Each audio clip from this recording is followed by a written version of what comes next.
Okay, so today we will discuss about the seepage analysis, and our topic of today is about the seepage control measurements.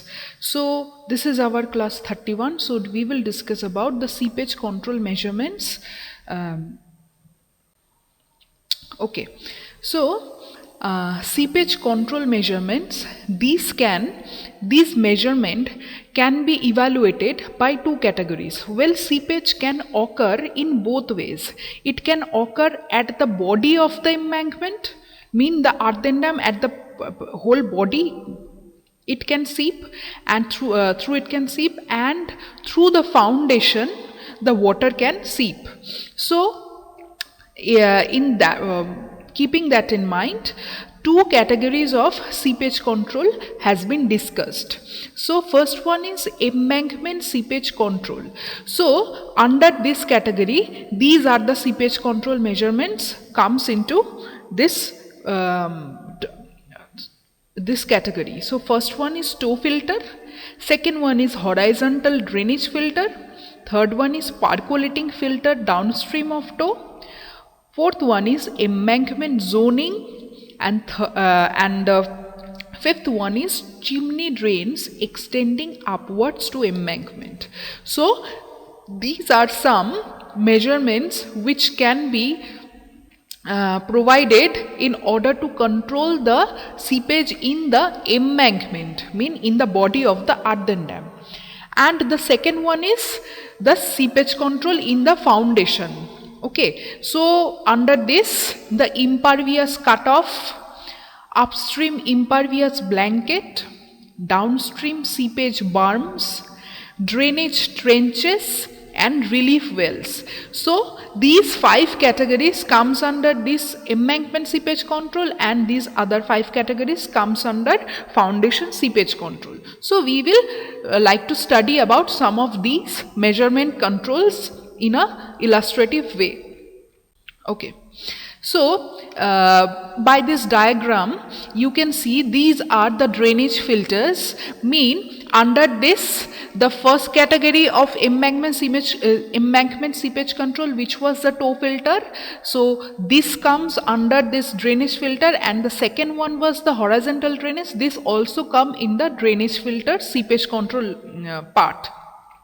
So as you can understand it, that rock to filter mean this filter is provided in the in the toe of the earthen dam. So there are some measurements which is, say if this is the height of the embankment, so that rock toe filter height should be 30% to 40% of the height of the earthen dam. So these are some specification which should be noted. And in the case of horizontal drainage, as you can see, this is placed in a horizontal way, that is why it is named as such as. So this can be provided to 25% to 100% of the length of the embankment. So which one is the length? Well, this is the length. So this horizontal filter can be provided the 25% of this total length to the total length of the embankment. So this is provided to keep the phreatic line well within the section of embankment, and also facilitates the drainage. Mean the whole intention or the whole purpose is to provide this rock toe filter and horizontal drainage filter is to just keep this seepage or this phreatic line in the section, within the section of the embankment, and also it facilitates the drainage system as well. So we will study about these points. So the toe filter is provided, the rock toe keeps the phreatic line well within the section, as I have discussed it in earlier slide, and also facilitates the drainage. Its height is generally kept equal to 30 to 40% of reservoir head. Mean it was provided that height should be taken to the I mean in corresponding to the reservoir head, and the gradation of various materials and layers should satisfy the filter criteria. Okay. So the horizontal drainage filter may extend from 25 to 100% of the distance from downstream toe to the center line of the dam. The horizontal filter serves the following purposes. So these are some purposes, which are: first is it keeps the phreatic line well within the embankment, similar to the toe filter. Second is it gives greater leakage. Okay, so there are some disadvantages for providing, because to shorten the seepage path. So our main motto is to just reduce that path length, that seepage would not exceed, that seepage would not have to take the largest path to follow, right? So in order to shorten the seepage path, we can provide this. It also provides drainage for foundation, and it accelerates the consolidation. So where a high degree of stratification of embankment may occur, so this can occur at for providing this horizontal drainage filter. So the rock-fill toe has an advantage. So this one has an advantage over drainage blanket in that it intercepts more layer of embankment. Okay, so providing toe filter is much more safest than horizontal drainage filter. Okay, so this one is the downstream course section. So as you can see by the diagram here, in this place, in the downstream side, the coarse material are provided. So this intercepts the flow through the embankment and makes the downstream safe against the piping. So as I have already discussed about the failures of the earthen dam, where I have discussed the downstream side failure, so it can that downstream side slope can slouch from this part, so this downstream course section also tend to give some stability against the slope failure. So it also provides the stability, and it is also good for the earthquake resistance measure. So it also shortens the seepage path as well. Okay. So next one is the downstream seepage berms. So what does this berms specifies? Well, berms in this picture, as you can see, this extra heightened part or this extra elevated part which is situated in the downstream side is called berm.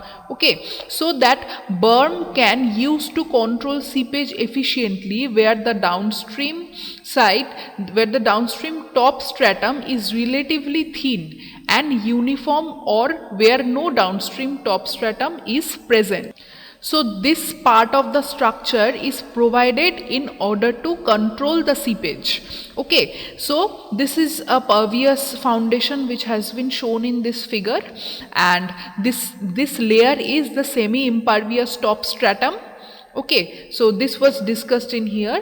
So they serve two purposes, which are: they provide additional weight to resist the uplift pressure beneath the top stratum.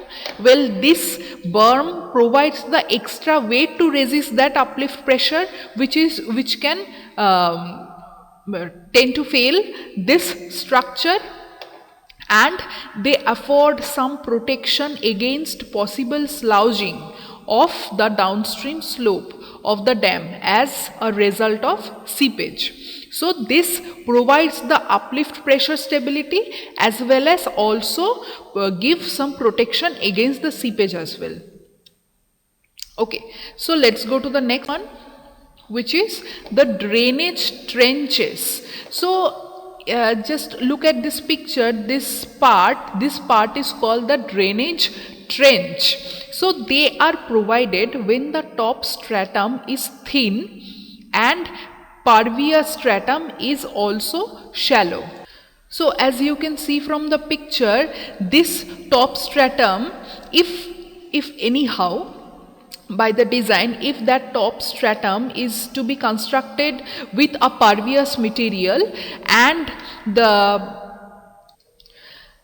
if it is if it is to be constructed in such a manner that it is a thin and pervious and also shallow, then a drainage trench can be provided. Okay. So the next one is the relief wells. So the preliminary purpose of relief well is to reduce the substratum uplift pressure downstream of the dam, which otherwise would cause formation of sand boils and possibly subsurface piping. They intercept the seepage and control the outlet for seepage. They were first used by US Corps of Engineers. So just look at this picture. This is the row of the relief well. So this kind of wells are provided just to reduce this substratum uplift pressure of downstream side. So say here the water level is situated, I mean in the upstream side. So through the pervious foundation it will tend to seep, right?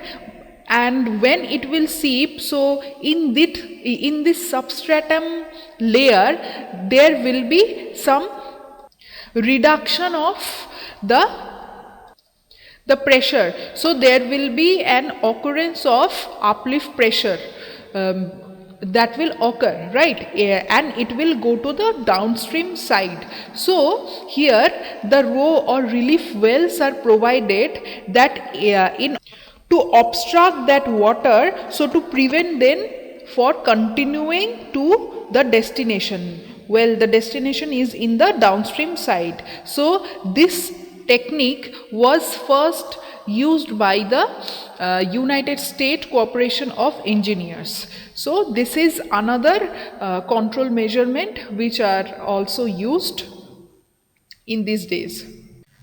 Well, so these are some control measurements for the seepage analysis what we have studied today. So thank you for watching this video.